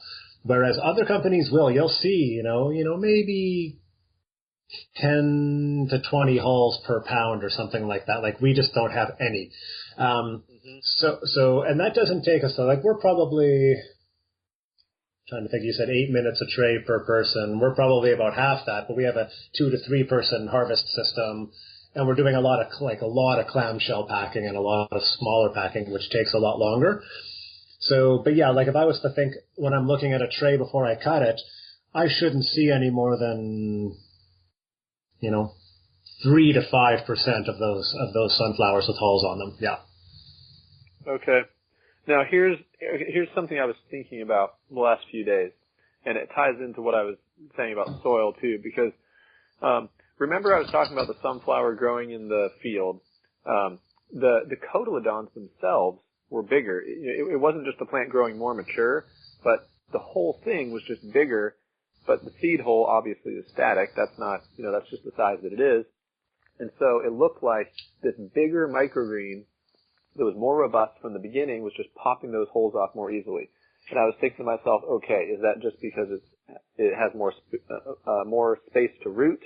Is it because it has more light? Those are the 2 biggest factors I could think of being in the field.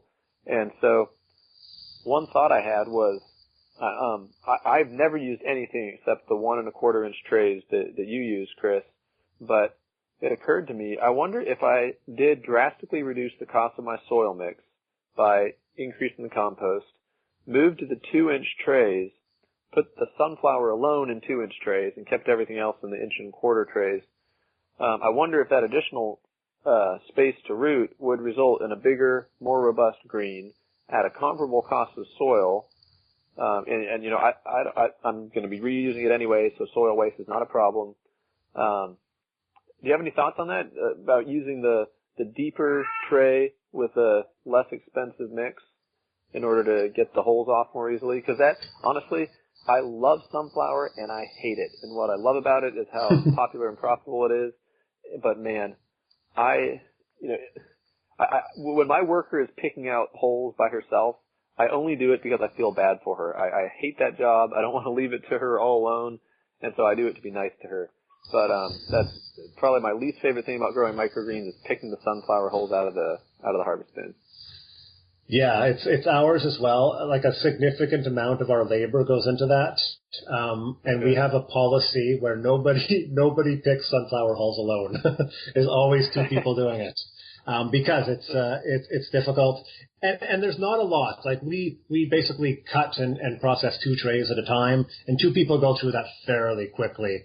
But for example, like here when we're harvesting in the winter, and it's in Fahrenheit, like 30 degrees Fahrenheit, where we're harvesting, and you got your hands in cold water picking these hulls out. Those aren't pleasant days. So going back to your question, if you put more soil in the deeper tray, your yield will go up, which means you're getting a bigger sprout. And the reason the hulls are popping off is because it's just that the cotyledon is getting too thick and too big for the hull to stick onto it.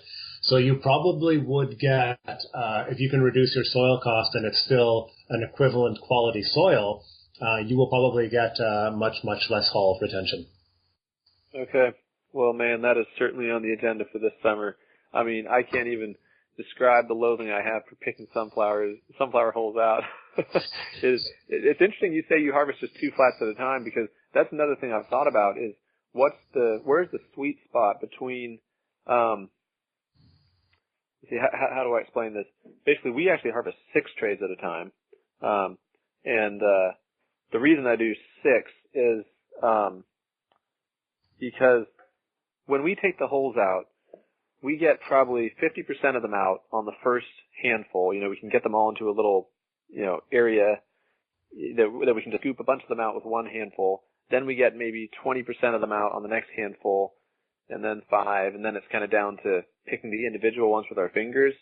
And my thought of doing 6 was that you get so many more on that initial handful coming out, and you have to spend less time picking through for the individual ones. So have you experimented with doing different numbers of flats at a time? Yeah, and so the water bin that we have, well, it's sort of at 2 trays is the optimal amount in there. If we had 6 trays in there, it's too much.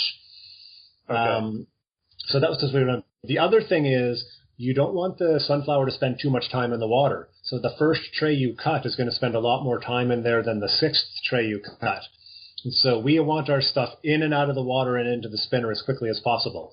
So by doing 2 trays at a time, and we have 2. So this is what we do. We cut it into an initial rinse bin, and then we take it from there and put it into a bigger bin. And the reason is that first rinse bin, it cleans them pretty well, and that water gets dirty quicker, but it's a small bin, so we can clean it and change it really quickly. But our bigger water bin, it takes longer to change that water. So if we can keep that water cleaner, it'll last us for a full harvest for the sunflower. So we go through, so we basically do 2 into the small bin, and I'll take some pictures of our new setup and send them to you. And then they go into the next one. And we use, like metal cooling racks, like metal, stainless steel metal racks, and we put them over the sprouts and basically push them down and just scoop the hulls off with like a little strainer, like a handheld strainer. And that makes it really, really quick. So we push all the hulls one way, or push all the sunflower one way and scoop the hulls, and we push them the other way and scoop the hulls. And then what we do is all the sunflowers are on one side of the bin, and we just sort of push them all in little sections to the other side of the bin. And as we're going, we just scoop out the hulls as we see them. In order to scoop the hulls quickly, you don't want to have a big concentration of sprouts there, because then the sprouts get in the way of the hulls. So by moving them from one side of the bin to the other, in the space where they're moving through, it's quite wide open, and there's a bigger space to put your scoop in and pull the hulls out really quickly. So we've just developed a method of picking the hulls that's just fairly efficient. So yeah, I should have I might have a recent video of that, but if not, I'll try to pop in tomorrow and take some pictures so you can see. Okay. Yeah. Does that make sense in terms of, I'd like to see a picture as well. I'd love to see a picture of what your sunflower tray looks like just before you harvest it, to see how many hulls are still on your crop. Okay, yeah, I'll have to send that over. And what you were saying about running your hand over the top of the greens, that is a routine process for us. And I will, even just as I'm watering or before I water, I will run my hand over the crop and just loosen up anything I can.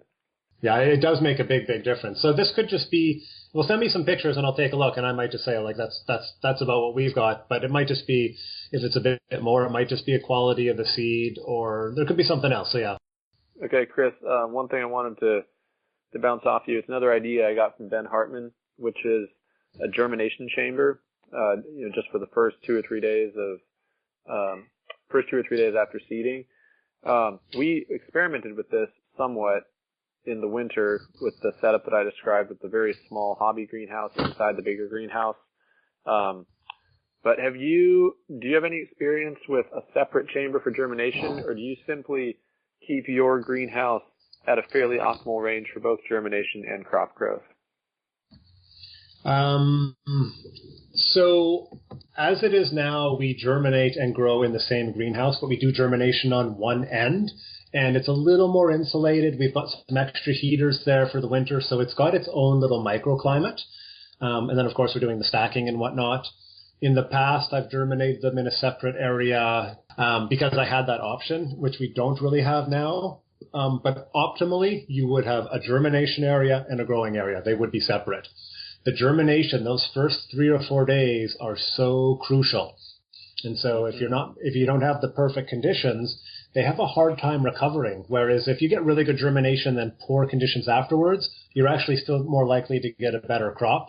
So those first 4 days are the key part of the process. So if you've got the capacity to have a specific space just for germination, which is good, say, in cool weather, because then maybe you're just keeping a smaller space warm, and then you're going to have less heating costs. The trick is you also need really, really good airflow in a space like that. So if you try to make that space too compact and too small and warm, then your disease risk might go up. So you still really need to think about having really good airflow in there. But if you wanted to have somewhere that was temperature controlled, different than your growing conditions, then it's a really good idea. Okay, now you're saying you have to have good airflow, but what I'm thinking is, I'm germinating flats now with flat, and I know you are too, with flats stacked completely on top, where there's basically no airflow whatsoever during the germination phase. If you're just keeping those trays in there for the first 2 or 3 days, how crucial is it to have good ventilation in there? Because with the stacked flats, they don't have any. Well, that's not actually true. So, and the way I came to this is, when I used to do my germination before, I didn't put trays on top of trays. We put a piece of coroplast in between, like the corrugated plastic, because I thought it would be better to keep moisture in and whatnot.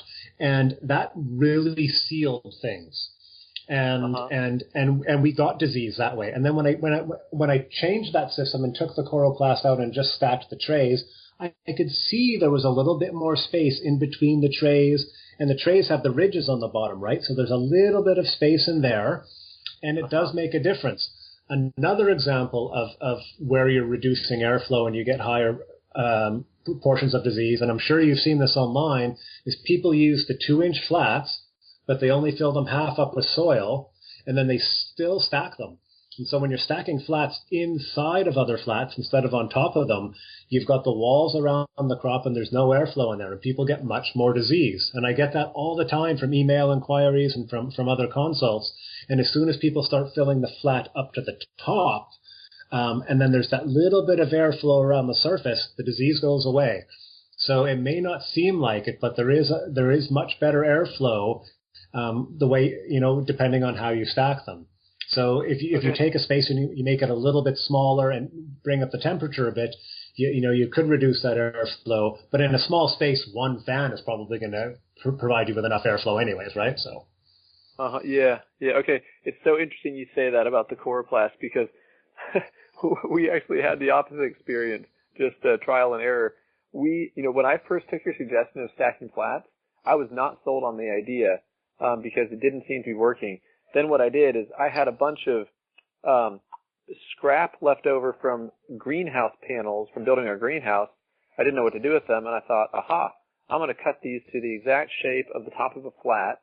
Oh, and also, the bottom of the flat is smaller than the top of the flat, so it wasn't covering the edges, and I wasn't getting good germination right around the edges. So I thought, I'm gonna cut 50 of these little squares out with the corners cut out so it fits perfectly snugly inside the top of a tray. And that's what we've been doing for the last year, and the results are, I could not be happier with them. That cracks me up that you had the opposite result, because for whatever reason, and we do sanitize our trays in between every planting, and that was on your suggestion, I was getting more disease and problems and poor germination with the flats versus the greenhouse paneling. So cutting the paneling out for each tray would still give you the airflow between the trays, whereas what I was doing was like a single sheet of chloroplast across like 5 trays. So that might be a factor there. Oh, okay. So that was good. Yeah. So one reason we thought about different things like this as well. The thing is now, like in this case, like we sanitize our trays, we sanitize the bricks we put on top of the trays. And when we were doing the chloroplast, we were sanitizing the chloroplast between every batch as well. And so every piece of equipment we added, we were sanitized, and we were like, Jesus, like it's so much work. So when we stack our trays, we do stack them right up against each other. And then in the front where the seed is exposed and around the sides, we can give them a little misting of water through the process to get better germination there. But yeah, it's true. We don't always get perfect germination around the edges, but in the end, it ends up being still pretty good because you're right. The bottom of the tray is a little smaller than the top of the tray. Okay. Interesting. I didn't understand what you were describing with the chloroplast there, that it was a single sheet over multiple trays. Ours are cut individually for each one, and I realized that would provide a little bit of airflow, at least around the edges there. Yeah. But it's good. Like, once again, these methods work for us in our system with our crops, with our seed, with our soil. As soon as you start changing that, like, other things could work. So it's always good to try these things, because just because it doesn't work in my system doesn't mean it's not going to work in yours. So thanks for taking the time to chat today, Max. Where can people go to find out more about what you're doing, the online farmers market, your farm, your microgreen operations, and everything you're up to up in Ohio? Basically 3 different websites, for different aspects of what we're doing. The web store is ohaifarmstand.com. Ojai is spelled O-J-A-I, farmstand.com. And then our farm is called First Steps Farm. So firststepsfarm.com. And then my wife and I have a blog where we blog about what we do. That's firststepsfarmlife.weebly.com. That's still a Weebly extension. We just started that a few months ago. That's where you'd find us. All right, it's been great stuff. I want to thank both you guys for putting the time into this one. It's been a long one. Thanks, Max, for coming on and sharing your story. And thanks, Chris, for giving your input, your experience into this episode. I really appreciate it. Absolutely. Yeah, that was fun. Pleasure to both of you. There you have it, Max Becker on microgreens and the business of. I really want to thank Max for coming on the show today and sharing his business model. To learn more about Max, his farm, and his business, you can do so in the show notes by going to permaculturevoices.com/farmsmall/farmsmart and click on episode 111. And if you want to learn more directly from Chris, just like Max has, be sure to take Chris's online workshop, Growing Your Microgreens Business. From soil to seed sourcing to post-harvest processing, Chris has seen and tried it all in his 10-year career growing micros on a big scale. As you heard in this episode, he knows his stuff, and he's helped a lot of growers like Max improve their products and their processes. The quickest and easiest and cheapest way to learn from Chris, whether you're a beginner or a newbie, is through his online course. It's going to be a lot cheaper than consulting with him. If you're starting a microgreens business, or if you're having trouble growing microgreens in your system, I highly recommend you check out the course. Given Chris's experience, I think you'll get your money's worth, and it'll really help you out. Once again, to learn more about that, visit the link in the description. Thanks for listening. Until next time, be nice, be thankful, and do the work.